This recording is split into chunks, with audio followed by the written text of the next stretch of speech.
नमस्कार शेतकरी मित्रांनो, शेतकऱ्यांसाठी अतिशय आनंदाची बातमी मित्रांनो। आता खरीप पीक तर गेलं मित्रांनो, पण ज्या शेतकऱ्यांना रब्बी पीक घ्यायचं आहे अशा शेतकऱ्यांना तात्काळ मित्रांनो 10,000 ते 30,000 रुपये जमा होत आहे। त्यासाठी आपल्याला कुठे अर्ज करायचा, तुम्ही पात्र आहात का आणि किती दिवसानंतर शेतकऱ्याच्या खात्यात 10,000 ते 30,000 रुपये जमा होणार आहे याबद्दल आपण थोडक्यात माहिती आजच्या व्हिडिओमध्ये बघणार मित्रांनो। परंतु तुम्ही या चॅनलवरती जर नवीन आला असाल तर चॅनलला सबस्क्राइब करा मित्रांनो। चला तर आता समोर माहिती बघूया। 7 जिल्हे मित्रांनो, मी पहिल्या टप्प्यामध्ये एकूण 7 जिल्हे, या 7 जिल्ह्यातील शेतकऱ्यांना प्रत्येकी 10,000, जर कमीत कमी तुमच्याकडे 1 हेक्टर जमीन असेल तर तुम्हाला 10,000 मिळणार, 2 हेक्टर असेल तर 20,000 रुपये मिळणार मित्रांनो, आणि जर तुमच्याकडे 3 हेक्टर असेल तर तुम्हाला 30,000 रुपये हे खात्यात जमा होणार आहे। आता यासाठी याद्या सुद्धा लागलेले, याद्या बघायच्या कुठं तुम्हाला सांगितल्याप्रमाणे आपण सांगूया। हे बघा, देवेंद्र फडणवीस यांनी जाहीर केलेल्या विशेष पॅकेज अंतर्गत रब्बी हंगामाकरता कमीत कमी 10,000 रुपये आणि जास्तीत जास्त 30,000 रुपये मदत शेतकऱ्यांना मिळणार आहे। पण आपण नॉर्मल धरूया। आता यामध्ये पहिले 7 जिल्हे मित्रांनो, त्या 7 जिल्ह्यासाठी 1765 कोटी रुपये 22 लाख रुपये एवढा निधी हा वाटप केला जाणार आहे। यांच्या याद्या सुद्धा आता जवळपास 100% पूर्ण झालेले आहे।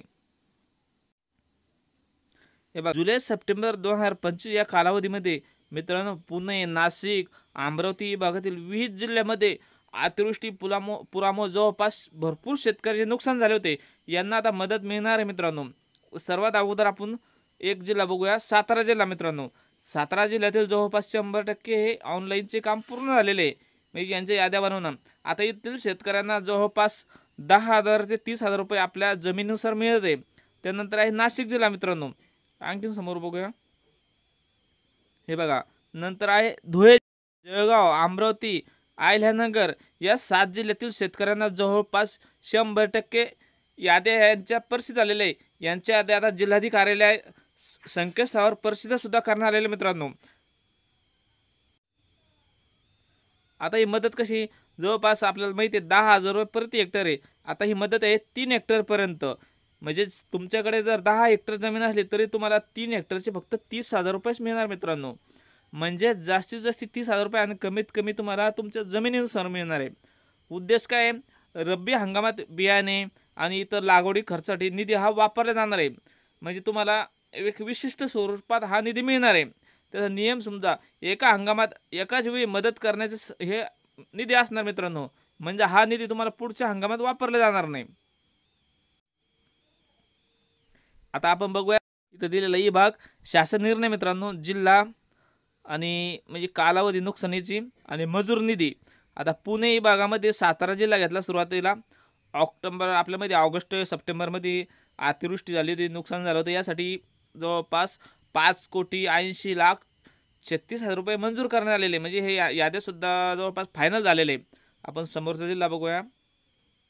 हे बघा, समोरचा जिल्हा आहे नाशिक जिल्हा मित्रांनो, इथं सुद्धा जवळपास भरपूर रक्कम जमा झालेली आहे। त्यानंतर आहे नाशिक विभाग, नाशिक विभागात सुरुवातीला घेतला आहे धुळे जिल्हा, इथं सुद्धा 11,61,82,000 रुपये हे निधी मंजूर झालेला आहे। त्यानंतर आहे नाशिक विभाग, नाशिक विभागामध्ये काय घेतलेलं आहे, सुरुवातीला पहिल्या टप्प्यामध्ये नंदुरबार घेतलेला मित्रांनो, तिथे शेतकऱ्यांना जवळपास 45,07,000 रुपये हा निधी मंजूर झालेला आहे। त्यानंतर नाशिक विभाग, तिथं अहिल्यानगर घेतलेलं आहे, आपल्याला म्हणजे जुलै ते सप्टेंबरपर्यंत नुकसान भरपाई झाली होती, त्यामुळे जवळपास इथं भरपूर शेतकरी आहे इथं जवळपास। त्यानंतर अमरावती विभाग आहे, तिथं स्वतः अमरावती जिल्हा घेण्यात आलेला आहे।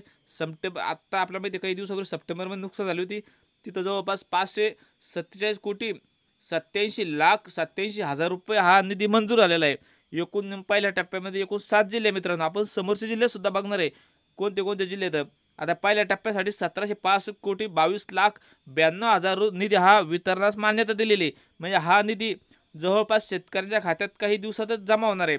राज्य सरकारने आपल्याला माहिती आहे काय केलं होतं,